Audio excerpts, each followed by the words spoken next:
Hello అండి, welcome to Sahara kitchen. ఈరోజు నేను రవ్వ లడ్డు చేశాను. ఇలా చేశానంటే మీకు చూపిస్తాను. చూడండి ఎంత స్మూత్గా వచ్చినాయి, చూసారా? లడ్డు సూపర్గా ఉంటుంది. లడ్డు మాత్రం సింపుల్గా అయిపోద్ది. 5 నిమిషాల్లో అయిపోద్ది. మూడు వస్తువులతో అయిపోద్ది. మీకు వెంటనే స్వీట్ తినాలనిపిస్తే కూడా ఇట్లయినా చేసుకోవచ్చండి. ఇంట్లో సింపుల్గా అయిపోద్ది. కావాలంటే మీ ఇంట్లో ఖచ్చితంగా ట్రై చేయండి. మీ పిల్లలకి పెట్టండి. చాలా బాగుంటుందండి. ఇది సూపర్గా ఉంటుంది. ఇప్పుడు వీడియోలకైతే వెళ్ళిపోదాం. రవ్వ లడ్డుకి కావాల్సిన పదార్థాలండి. నేను ఒక కప్పు రవ్వ తీసుకున్నాను. బొంబాయి రవ్వ తీసుకున్నాను. పంచదార పొడి తీసుకున్నాను.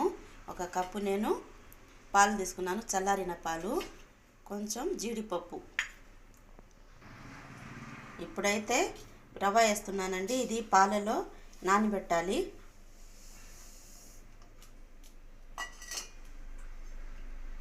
పాలు వేస్తున్నానండి.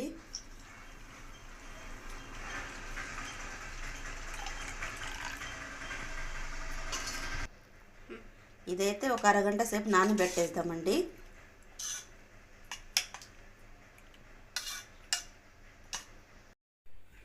ఇప్పుడైతే అరగంట అయిపోయిందండి.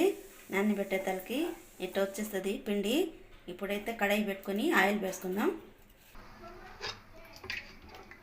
దీంట్లో నెయ్యి వేస్తారండి. నేనైతే ఆయిల్ వేస్తున్నానండి, నెయ్యి వేయలేదు. కొంచెం ఆయిల్ ఎక్కువగానే పడుద్ది దీంట్లో.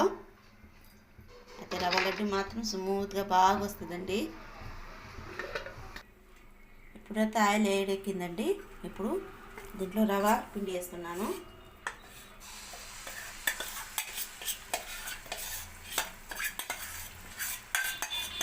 ఇది దీనికి ఇలా కలుపుతూనే ఉండాలండి. ఇది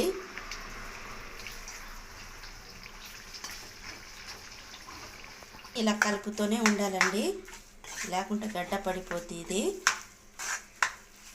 ఇది 5 నిమిషాల్లో అయిపోద్దండి. తొందరగా అయిపోద్ది. ఈ స్వీట్ మాత్రం, రవ్వ లడ్డు మాత్రం స్మూత్గా భలే వస్తుందండి. ఇది ఈ పాల్లో పెట్టాం కదండి, అరగంట సేపు నానబెట్టాలి. ఇది రవ్వ అంతా మెత్త పడిపోవాలి. ఇది మళ్ళీ చేసుకోవాలంటే తొందరగా మాత్రం అయిపోద్ది. ఇది నెయ్యి వేసుకుంటే బాగుంటుంది, లేకుంటే మా ఇంట్లో నెయ్యి ఎక్కువ తినరు. అందుకోసం నేను ఆయిల్తోనే చేస్తున్నాను. ఇది పొడిలాగా అయిపోవాలండి. ఇది అప్పుడే మాకు రవ్వ లడ్డు అంటే అంత స్మూత్గా వస్తుంది. ఎందుకంటే మళ్ళీ పంచదార పొడి వేస్తాం కదండి, అందుకోసమని.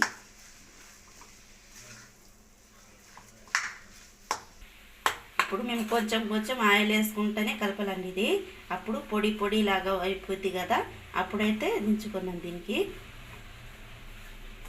చూసారు కదా, ఇలా రావాలి. ఇంకా పొడి రావాలి. ఇది యాలకులు వేస్తున్నానండి. ఇప్పుడు కొంచెం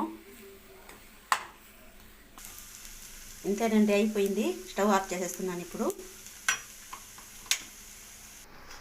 అయిపోయిందండి. ఇప్పుడు దీంట్లో పంచదార వేసుకొని ఒక్క నిమిషము చల్లారిన తర్వాత పంచదార పొడి వేసుకొని లడ్డు చేసుకుందాం. ఇప్పుడు జీడిపప్పు వేసుకుంటున్నానండి. పంచదార మేము ఎంత కావాలనుకుని ఆ లడ్డు మేము సైజుగా వస్తున్నప్పుడు అంతవరకు వేసుకోవాలి. ఇది ఎక్కువగా మీకు ఎంత కావాలన్నా కానీ వేసుకోవచ్చు. మీకు ఎంత తీపి కావాలన్నా కానీ వేసుకోవచ్చండి. నేనైతే చూసి వేస్తున్నాను. లడ్డు మాకు చేతికి రావాలి అంతవరకు చూసుకోవాలి మేము.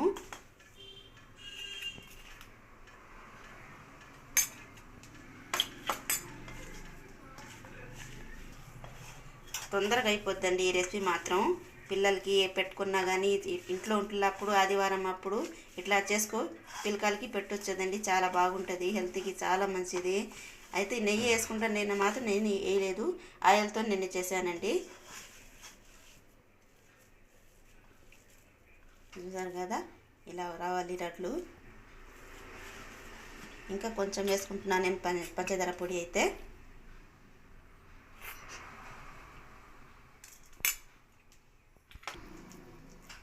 చూసారు కదండి ఎలా వస్తున్నాయి లడ్లు, స్మూత్గా వచ్చేస్తున్నాయి కదా. ఇలా రావాలండి లడ్లు మాత్రం.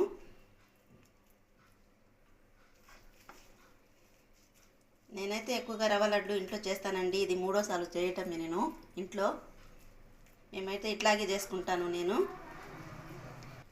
ఈ రవ్వ లడ్డు చేయాలంటే 3 ప్రాసెస్లు ఉన్నాయండి. చేయవచ్చు. నేనైతే ఇంట్లో ఇట్లాగే చేసుకుంటాను సింపుల్గా. 5 నిమిషాలు అయిపోద్దండి 3 వస్తువులతో. చూసారు కదా ఎంత స్మూత్గా వచ్చిందో. చూసారు కదా ఫ్రెండ్. నా ఛానల్ చూసే వాళ్ళందరూ లైక్ చేయండి, షేర్ చేయండి, సబ్స్క్రైబ్ చేయండి. రేపు ఒక కొత్త వీడియోతో మీ ముందుకు వస్తాను. మీ సపోర్ట్ మాకు అందిస్తారని ఆశిస్తున్నాను.